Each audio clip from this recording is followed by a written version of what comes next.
condamné à 30 ans de prison pour avoir tenté de tuer sa fille, il fait appel. 20 ans de prison encourus pour avoir lâché un homme à Toulouse. Leur corps retrouvé dans une auberge au Mexique. Elle se suicide pendant un anniversaire. Il frappe le garçon suspecté d'avoir agressé sa fille de 6 ans. Et pour finir, Justine Vérac, disparue depuis le 23 octobre, une garde à vue, des indices inquiétants et des aveux. Bonsoir à tous, et j'espère que vous allez bien. Je suis Amanti et bienvenue dans les vidéos du samedi dédiées à l'actualité crime et disparition de la semaine.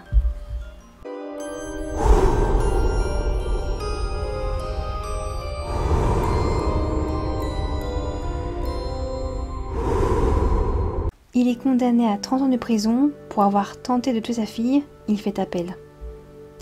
Le dimanche 19 janvier 2020, à Mazingarbe, dans le Pas-de-Calais, une voiture percute un pylône d'éclairage vers 21 h, sur le croisement du chemin de la Bassée et de la départementale 165 E1. Un homme, Jean-Philippe Co, 45 ans, sort du véhicule, une Peugeot 5008 en flammes. Il laisse sa fille de 8 ans, Émilie, à l'intérieur. Elle sera sauvée par des témoins avant d'être plongée dans le coma pendant 2 mois. Tous les deux sont gravement blessés. Brûlure au 3e degré à la tête et aux mains. Émilie, elle, est brûlée au 3e degré, aux mains, au visage et aux jambes. Elle sera atteinte par le syndrome de Guillain-Barré, une atteinte des nerfs périphériques qui peut aller de la simple faiblesse musculaire à une paralysie partielle. C'est une maladie auto-immune, quand le corps attaque le corps. Dans son cas, ces anticorps attaquent les lésions nerveuses, détruisant la myéline qui dans le cerveau permet d'accélérer la transmission électrique entre les neurones. La maladie s'est déclarée après une infection bactérienne ou virale des suites des brûlures. L'enquête va révéler que ce n'est pas un accident. Tout porte à croire que son père a mis en scène la situation. Dans la voiture, les policiers retrouvent des bidons d'essence au sol, côté passager. Son père est mis en examen pour tentative d'assassinat et placé en détention provisoire. Il nie formellement avoir voulu tuer sa fille. Le couple vivait à Bully-les-Mines et était en crise à ce moment-là. Cependant, son attitude caustique et ses incohérences le rendent peu crédible au cours du procès. Les témoins de l'accident ont été surpris par sa réaction. Je cite un témoin. Il l'a perçu comme désintéressé, voire désinvolte. Il se faisait plus de soucis pour la voiture que pour son enfant. Les policiers expliquent qu'à l'hôpital, il n'aurait adressé aucun mot à sa fille. Jean-Philippe Co a été condamné à 30 ans de prison, dont 20 ans de sûreté pour tentative d'assassinat sur sa fille de 8 ans. Dès le lendemain, il fait appel. Sa fille n'a pas pu venir témoigner en raison de son état de santé. Elle a 11 ans aujourd'hui et garde des séquelles de l'accident, séquelles qu'elle gardera toute sa vie. Si vous souhaitez envoyer un petit mot de soutien, sa maman a ouvert une boîte postale quelques semaines après l'accident. Et la boîte postale peut-être fonctionne toujours. Ils encourent 20 ans de prison pour avoir lâché un homme à Toulouse. Le 26 mai 2019 à Toulouse, avenue des États-Unis, à la sortie d'un bar, le zinc à Rosy, un homme de 53 ans est battu à mort par cet homme sur le trottoir, devant plusieurs témoins. Ils prennent la fuite à bord de 2 véhicules, avant l'arrivée des pompiers, vers 4 h du matin. Le raid a procédé à leur interpellation quelques jours plus tard. Les premiers coups seront portés dans le bar et continueront à l'extérieur. La victime a le nez cassé et a de nombreux organes gravement endommagés. Le procès des 7 accusés s'est déroulé le lundi 24 octobre dernier. Ils sont jugés pour coups ayant entraîné la mort sans intention de la donner. Le procès a eu lieu à huis clos. Ce sont donc des magistrats qui rendront le verdict. Les raisons de cette violence ne sont pour le moment pas connues. Selon certaines sources, l'homme se serait interposé entre ces hommes et la gérante du bar. Les accusés encourent donc jusqu'à 20 ans de détention. Les gérants du bar qui se sont contentés de mettre tout le monde dehors et de fermer le rideau sont poursuivis pour non-assistance à personne en danger car ils n'ont pas averti les secours. Leur corps retrouvé dans une auberge au Mexique.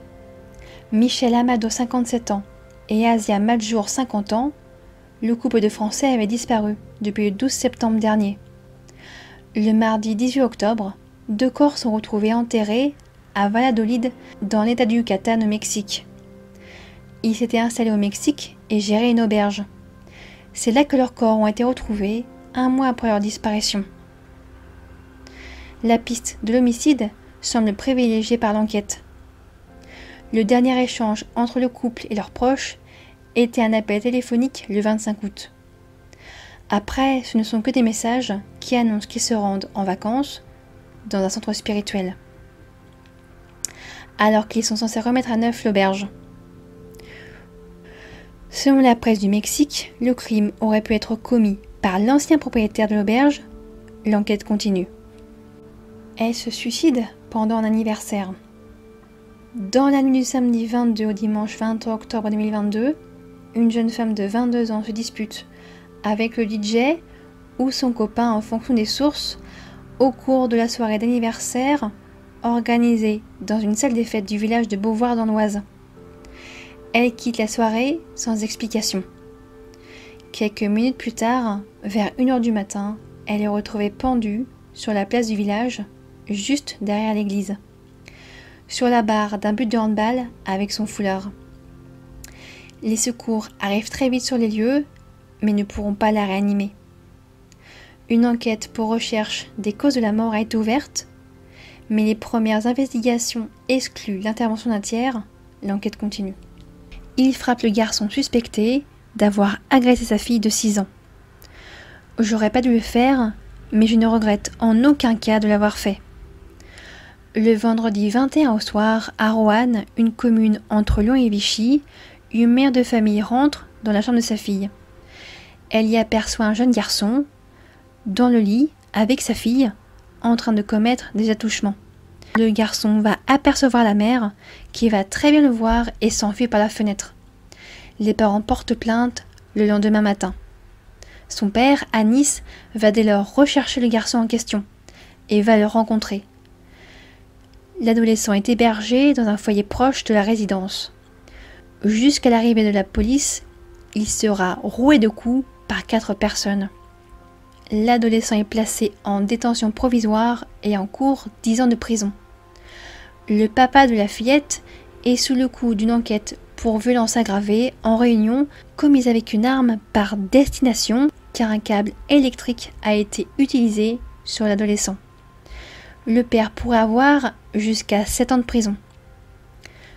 Son père, à Nice, a eu le sentiment que la plainte n'a pas été prise au sérieux, car aucun policier n'est venu faire des rondes le lendemain. Justine Vérac, disparue depuis le 23 octobre, une garde à vue, des indices inquiétants et des aveux. Justine vit à Tauriac dans le Lot, à 40 km de Bordeaux. La jeune femme de 20 ans a disparu au cours de la nuit du dimanche 23 octobre vers 4h du matin.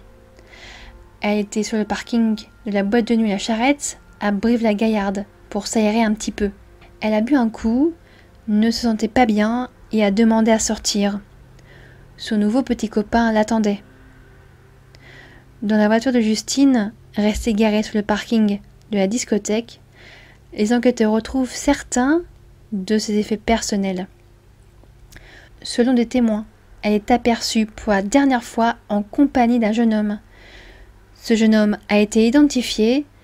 Des traces de sang se retrouvaient à son domicile ainsi que dans sa voiture. Le sac de Justine est retrouvé brûlé près de son domicile. Justine Vérac, maman d'un petit garçon de 2 ans, a semble-t-il été retrouvée.